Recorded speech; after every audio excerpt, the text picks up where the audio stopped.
नहीं, एक बात बताओ, 60 साल में तो गवर्नमेंट वैसे ही रिटायर कर देती है। और इनकम टैक्स एक्ट को बने 63 साल हो चुके हैं, तो कम से कम उसको रिटायरमेंट तो लेने दो। तो फाइनली अब उसकी रिटायरमेंट का टाइम आ चुका है। इवन रिटायरमेंट नहीं, मेरे को लग रहा है परमानेंट रिटायरमेंट का टाइम आ चुका है, और होना भी चाहिए। मतलब इतने टाइम से वो इतने सारे प्रोविजन का बोझा ढो रहा है, तो कम से कम सिंप्लीफाइड प्रोविजन हमें चाहिए, ताकि हर पर्सन के लिए बहुत इजी हो जाए। और फाइनली सन 2025 में पूरा का पूरा इनकम टैक्स एक्ट चेंज होने वाला है।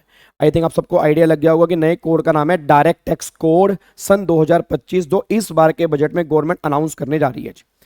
और आपने श्रीमती निर्मला सीतारमण जी की स्पीच भी आपने सुनी होगी, उन्होंने बजट के अंदर भी कहा था और सेमिनार के अंदर भी कहा था कि हम बहुत जल्दी इनकम टैक्स को रिवाइज करेंगे, हम रिव्यू कर रहे हैं, बहुत सारे प्रोविजन हम नहीं लेकर आएंगे, सिंप्लीफाइड लेकर आएंगे। तो आज की मेरी वीडियो उसी के ऊपर है, क्योंकि सबसे हॉट इशू है और बच्चों के दिमाग पे सबसे बड़ी टेंशन ये है, सर क्या हमारे एग्जाम में आएगा नहीं आएगा। तो पहली बात तो वो क्लियर करूंगा, एग्जाम में कब से एप्लीकेबल होगा, दूसरी बात ये क्लियर करूंगा, और फिर इनकम टैक्स सेक्टर और डीटीसी कोड में तुम्हें क्या क्या मेन मेन अमेंडमेंट्स देखने को मिल सकते हैं वो मैं आपको बता दूंगा।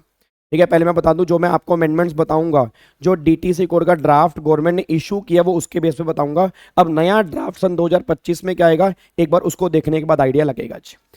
अब यहाँ पे सबसे पहले आपके मैं काम की बात कर देता हूँ। अब जिनके भी एग्जाम, सुना ना, जिनके भी एग्जाम अभी सितंबर 24 में है सीए वाले बच्चों के, फिर दिसंबर 24 में है सीएस और सीएमए वाले बच्चों के, फिर जनवरी 25 में है सीए वाले बच्चों के, फिर मई 25 में है सीए वाले बच्चों के, फिर जून 25 में है सीएमए और सीएस वाले बच्चों के, फिर आपके सितंबर 25 में है अगेन सीए वाले बच्चों के, फिर दिसंबर 25 में है सीएस और सीएमए वाले बच्चों के। तो इनमें से किसी भी एग्जाम में डीटीसी कोड नहीं आने वाला, क्योंकि आपका बजट आ चुका है। आपके बजट में फाइनेंस एक्ट 2024 आना है अगले साल के लिए, तो सिंपल सी बात है वो आ चुका है, तो डीटीसी कोड तो भूल जाओ।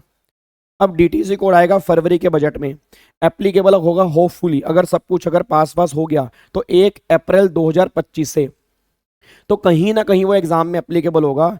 आप ये मान के चलो कि जिनके एग्जाम भी मार्च 26 के बाद होंगे, मैं जनवरी 26 भी नहीं कह रहा, होपफुली जिनके एग्जाम भी मार्च 26 के बाद होंगे, उसके एग्जाम में शायद वो डीटीसी कोड एप्लीकेबल हो जाएगा। बस ये पर ध्यान दो।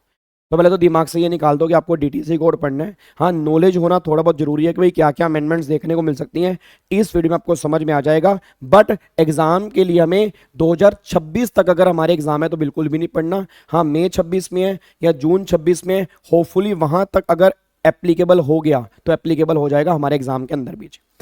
अब सुनो ध्यान से, 63 साल के बाद तो फाइनली इनकम टैक्स एक्ट अब ये कहने जा रहा है, वो गाना, वो एक गाना है ना, मेनू विदा करो, तो बस उसका वो ये टाइम आ गया विदाई वाला। और एक नया डीटीसी कोड अब गवर्नमेंट यहाँ पे इशू करने जा रही है।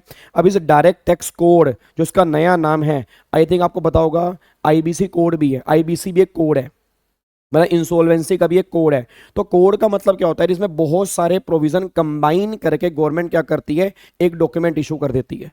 तो इसमें ऑलमोस्ट सारे के सारे प्रोविजन गवर्नमेंट ने कंबाइन कर दिए हैं। अब क्या क्या मेजर चेंजेस हैं, मैं ये नहीं कह रहा यही चेंजेस हैं, मतलब की पॉइंट्स क्या क्या हैं, ताकि आपको आइडिया लगे कि जो अब हम पढ़ रहे हैं और डीटीसी कोड में क्या क्या चेंज देखने को मिल सकता है। तो कुछ चेंजेस मैंने यहाँ पे लिखे हैं जी। अब सबसे पहले तो ये समझ लो कि अभी जो तुम इनकम टैक्स एक्ट पढ़ते हैं हम क्लास में, उसमें बहुत सारे क्लोजेज हैं, बहुत सारे प्रोवाइजो हैं, बहुत सारी सब प्रोवाइजो हैं, बहुत सारे सेक्शंस हैं, सब क्लोज हैं, सब क्लोज हैं। तो ये गवर्नमेंट सारा कुछ हटाने जा रही है।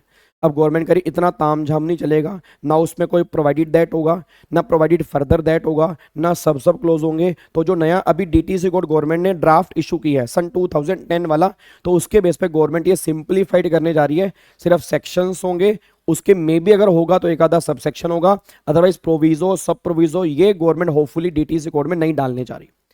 सेकंड अमेंडमेंट जो निकल के आ रही है, अभी हम क्या पढ़ते हैं, बहुत सारे स्लैब रेट पढ़ते हैं। चेक करो, 5 है, 10 है, 15 है, 20 है, 20 के बाद सीधा 30 है न्यू रिजिम के अंदर, फिर ओल्ड रिजिम आपकी अलग है। बट डीटीसी कोड में गवर्नमेंट बहुत कम रेट रखने जा रही है, या hopefully single taxable rate government रखने जा रही है। वो मे बी क्या होगा, 20 या 22% जो भी होगा वो डीटीसी कोड में गवर्नमेंट बता देगी। थर्ड जो गवर्नमेंट यहाँ पे चेंज करने जा रही है, अब सब जानते हो भी बहुत सारी एग्जम्पशन और डिडक्शंस आपको मिलती हैं। याद करो, सेक्शन 10 पूरा एग्जम्पशन का है, सेक्शन 80 पूरा डिडक्शंस का है। और आपको मैंने पहले भी कहा था कि गवर्नमेंट ओल्ड रिजिम खत्म करने जा रही है, क्योंकि ये सब कुछ जो मिलता है वो नॉर्मली ओल्ड रिजिम के अंदर मिलता है। और जब गवर्नमेंट न्यू स्कीम को प्रमोट कर रही है तो ऑब्वियस सी बात है कि डीटीसी कोड में गवर्नमेंट नहीं देना चाहती है एग्जम्पशन और डिडक्शन। गवर्नमेंट कहती है भैया कराते रहो LIC, कराते रहो हेल्थ इंश्योरेंस, कराते रहो PPF, तुम अपने भले के लिए कराओगे, हम तुम्हें डिडक्शंस और एग्जम्पशंस उसकी बिल्कुल भी नहीं देंगे। तो होपफुली DTC कोड में जो एग्जामिशन और डिडक्शंस है वो बहुत कम मिलेंगी या नहीं मिलेंगी। तो DTC कोड जब 2025 गवर्नमेंट लेकर आएगी उसके अंदर आपको देखने को मिल जाएगा। फिर अभी आपने दो कॉन्सेप्ट पढ़े होंगे, मैट और AMT। मैट कंपनी वाले केस में, AMT अदर देन कंपनी वाले केस में। होपफुली DTC कोड में गवर्नमेंट एक ही कॉन्सेप्ट अब लेके आने वाली है AMT का, मतलब होगा वो ऑलमोस्ट सेम। अब क्या प्रोविजंस होंगे वो में नए DTC कोड में देखने को मिलेगा। उसके बाद आप चेक करो रेजिडेंशियल स्टेटस में भी अब 3 तरह के स्टेटस पढ़ते हैं, याद करो ROR होता है, RNOR होता है और NR होता है। और जो हमारा DTC कोड है उसमें गवर्नमेंट 2 ही स्टेटस रखने जा रही है, एक तो रेजिडेंट हो गया और एक दूसरा कौन सा हो गया, नॉन रेजिडेंट होगा। और मैंने क्लास में कहा भी था कि 3 स्टेटस का वैसे कोई तुक बनता नहीं है, ठीक है। और होपफुली मेरी बात तो नहीं पता नहीं सुनी या नहीं सुनी, बट मेरे को लग रहा है कि DTC कोड में आपके 2 ही लोग होंगे जो अभी तक ड्राफ्ट अभी मार्केट में है, उसके बेस पे 2 ही तरह के लोग होंगे, या तो रेजिडेंट होंगे या नॉन रेजिडेंट होंगे। ROR RNOR वाली कैटेगरी DTC कोड में नहीं है। उसके बाद अभी हम मैट और AMT क्रेडिट जो हम कैरी फॉरवर्ड करते हैं वो 15 साल तक करते हैं। होपफुली नए DTC कोड में ये लेस पीरियड के लिए होगा, मे बी 8 साल या 10 साल के लिए होगा, ये बात ध्यान देना। उसके बाद अभी सबसे मेन कॉन्सेप्ट जो चेंज होने जा रहा है, सबसे भयंकर कॉन्सेप्ट, अभी हम क्या करते हैं, previous year assessment year, income कमाने वाला साल प्रीवियस ईयर, उसकी इनकम टैक्स देने वाला साल असेसमेंट ईयर, वो क्लेश ही खत्म। अब गवर्नमेंट बस एक कॉन्सेप्ट लेके आने जा रही है, फाइनेंशियल ईयर। मतलब ये कह लो DTC कोड में सिर्फ एक ही साल, जो प्रपोज DTC कोड में सिर्फ एक ही साल है, वो आपका फाइनेंशियल ईयर होगा, कोई प्रीवियस ईयर और कोई असेसमेंट ईयर कॉन्सेप्ट यहाँ पे नहीं है जी। उसके बाद आपके अभी 5 हेड्स ऑफ इनकम है, याद करो, salary, house property, PGBP, capital gain, other source, जिसको कहीं मौत नहीं मिलती, जो कोई इनकम कहीं भी टैक्सेबल नहीं होगी, वो सारी की सारी अदर सोर्स में जाती है। बट DTC कोड में गवर्नमेंट 2 ही हेड रखने जा रही है। जो भी DTC कोड मार्केट में है, भी ड्राफ्ट जो कोड है उसके बेस पे 2 ही हेड देखने को मिल रहे हैं, एक तो सैलरी और दूसरा फिर आपका रेजिडुअरी हेड होगा। उसके अंदर गवर्नमेंट सब हेड बनाएगी, बट मेन 2 हेड होंगे, बात ध्यान देना चाहिए।